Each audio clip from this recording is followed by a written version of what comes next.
সন্তোষপুর নামের একটি গ্রামে দিবা নামের একটি মেয়ে সে তার বাবা ও সৎ মায়ের সাথে বসবাস করত। দিবার সৎ বোন প্রিয়া সে সব সময় দিবার সাথে খারাপ ব্যবহার করত, কোনো সময় ভালো ব্যবহার করতই না। দিবাকে দিয়ে বাড়ির সব কাজ করিয়ে নিত। দিবার বাবা একটা বেসরকারি অফিসে চাকরি করত। হঠাৎ একদিন দিবার বাবার অফিসে আগুন লেগে যায়। ওই আগুনে পুড়ে দিবার বাবা মারা যায়। দিবার বাবা মারা যাওয়ার কারণে তার অফিস থেকে অনেক টাকা দেয়া হয়, কিন্তু দিবার বাবা মারা গেছে এই কথাটাও দিবা জানতো না।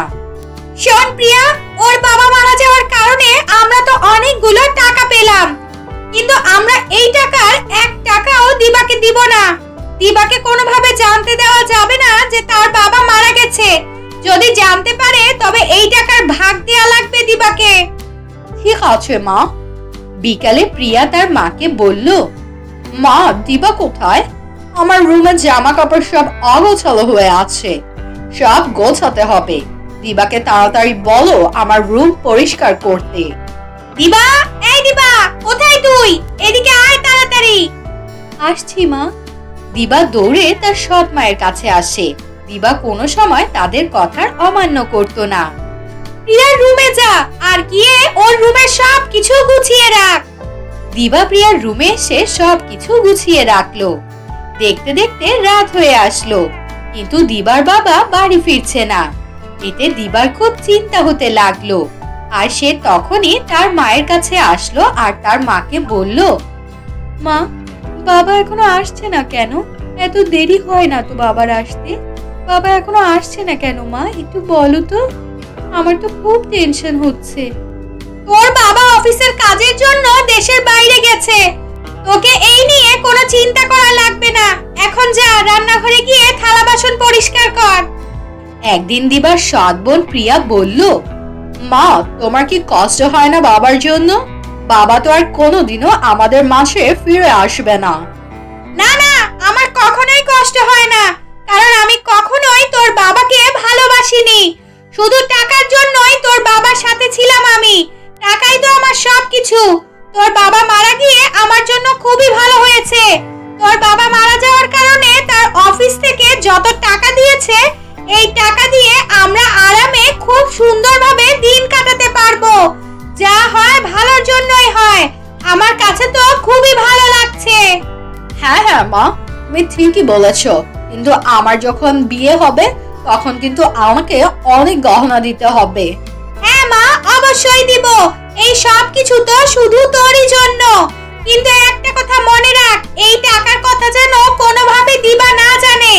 যদি এই টাকার কথা দিবা জানতে পারে তাহলে আমাদের সব কিছু শেষ হয়ে যাবে। আমার কথা কি তুই বুঝতে পেরেছিস? হ্যাঁ মা, অবশ্যই তোমার কথা আমি বুঝেছি। আমি কোনোভাবেই এই কথা দিবাকে জানতেই দেব না। আমাদের এই কথা দিবা কোনোভাবে জানতে পারবে না, কারণ আমরা তো দুজনে গোপনে কথা বলছি। কিন্তু এইদিকে দিবা লুকিয়ে লুকিয়ে দরজার কাছ থেকে সব কথা শুনতে পায় আর ভাবতে থাকে, কি, বাবা মারা গেছে? হায় আল্লাহ, আর আমি এখনো জানতে পারলাম না। শুধু টাকার জন্য এরা আমাকে আমার বাবার মৃত্যু সংবাদটাও জানালো না।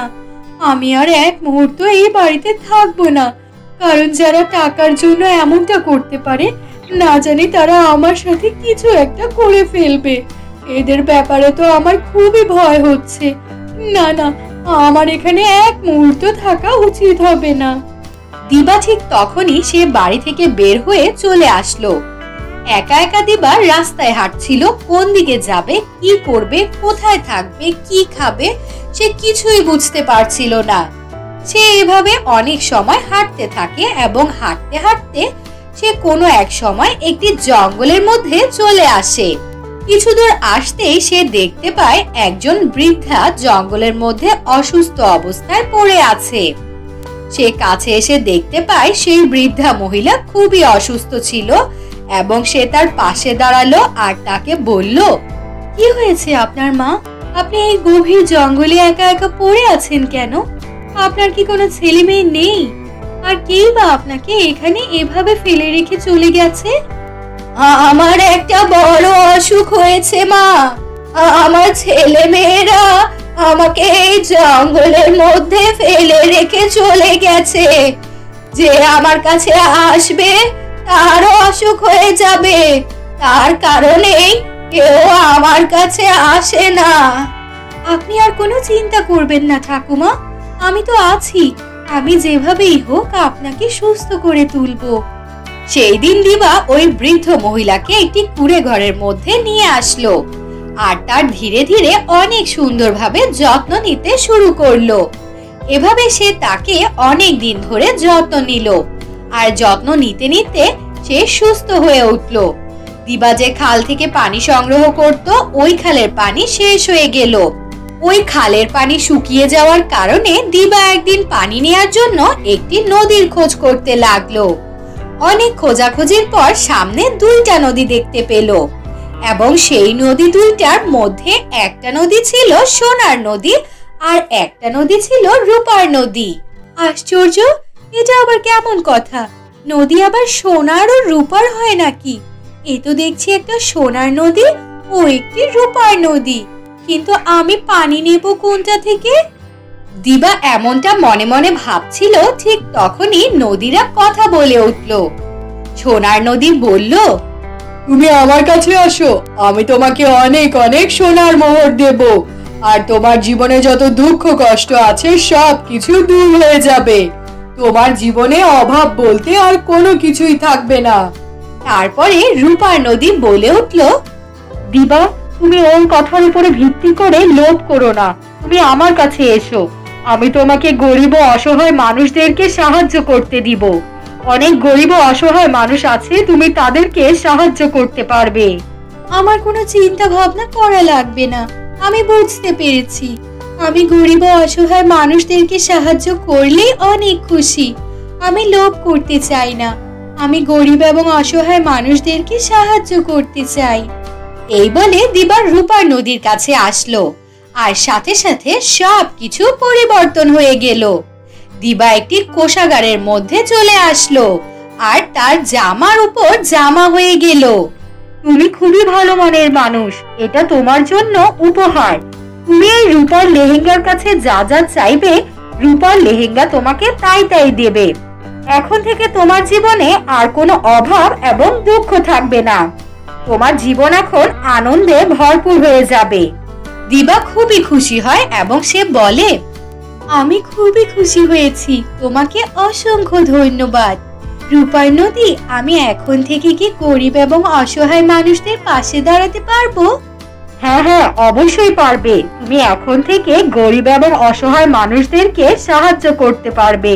তোমার গায়ে থাকা রূপার লেহেঙ্গার কাছে যা চাইবে সে তোমাকে সাথে সাথে সেইগুলো দিয়ে দেবে আর সেখান থেকে তুমি গরিব অসহায় মানুষকে সাহায্য করতে পারবে। তারপর থেকে দিবা গরিব এবং অসহায় মানুষদেরকে সাহায্য করতে থাকলো। যত দিন যেতে লাগলো, দিবার নাম সব গ্রামে ছড়িয়ে পড়লো। এই সব কথা দিবার সৎ মা এবং তার মেয়ে প্রিয়া শুনতে পায় এবং তারা এগুলো শুনে দিবার কাছে আসলো আর বলল, আমায় ক্ষমা করে দে মা, আমি না জেনে বুঝে এই সমস্ত করেছি। তোর বাবার মারা যাওয়ার কথা তোকে না জানিয়ে অনেক বড় অন্যায় করে ফেলেছি। তোর বাবা অফিস থেকে যেই টাকাটা পেয়েছিল, আমরা সেই টাকাটা নেয়ার জন্যই এমনটা করেছিলাম, কিন্তু সেই টাকাটা আমরা ভোগ করতে পারিনি। তুই আসার পরেই সেই টাকাটা চুরি হয়ে যায়। এসব কথা বলে দিবার সৎ মা এবং তার সৎ বোন তার কাছে ক্ষমা চায় এবং দিবাও তাদেরকে তার বাড়িতে থাকতে দেয়। এরপর একদিন দিবার মা দিবাকে জিজ্ঞাসা করলো, আচ্ছা দিবা মা, তুই হঠাৎ করে এত এত সম্পদের মালিক হলে কিভাবে? তখন দিবা সব কথা তার সৎ মাকে বলে দিল। এই কথা শোনার পর তার সৎ মা ও সৎ বোন এক জায়গায় বসে সিদ্ধান্ত নিল তারাও সেই নদীর কাছে যাবে এবং এভাবে নদীর কাছে সবকিছু চাইবে। প্রিয়া মা, আমরাও দিবার মতো অনেক ধনী হয়ে যাব। আমরা দুজনও কালকে সেই নদীর কাছে যাব আর অনেক অনেক সোনার মোহর নিব। আর এই সব কথা কোনোভাবেই দিবাকে জানতে দেওয়া যাবে না। আমরা গোপনে গোপনে নদীর কাছে যাব আর অনেক অনেক ধন সম্পদ চাইব। পরের দিন দিবার সৎ মা ও তার বোন সেই নদীর কাছে আসলো তারা দুজন আসার সাথে সাথেই তাদের সামনে দুইটা নদী দেখতে পেল এবং সে নদী দুইটা কথা বলতে শুরু করলো। তোমরা আমার কাছে আসো, আমি তোমাদেরকে অনেক অনেক সোনার মোহর দিব। তোমাদের জীবনে আর কোনো দুঃখ কষ্ট থাকবে না। তোমরা সোনার মোহর দিয়ে সারা জীবন আরামায়েশে কাটাতে পারবে। তারপরে পাশ থেকে রূপার নদী বলে উঠল, না না, তোমরা ওর কাছে যেও না, তোমরা আমার কাছে আসো। আমি তোমাদেরকে সোনার কোনো জিনিস দিতে পারবো না, কিন্তু আমি তোমাদেরকে গরিব এবং দুঃখী মানুষদেরকে সাহায্য করতে দিব। আরে আমরা তো সোনার মোহর নিতে এসেছি, আমরা সোনার নদীতেই যাব।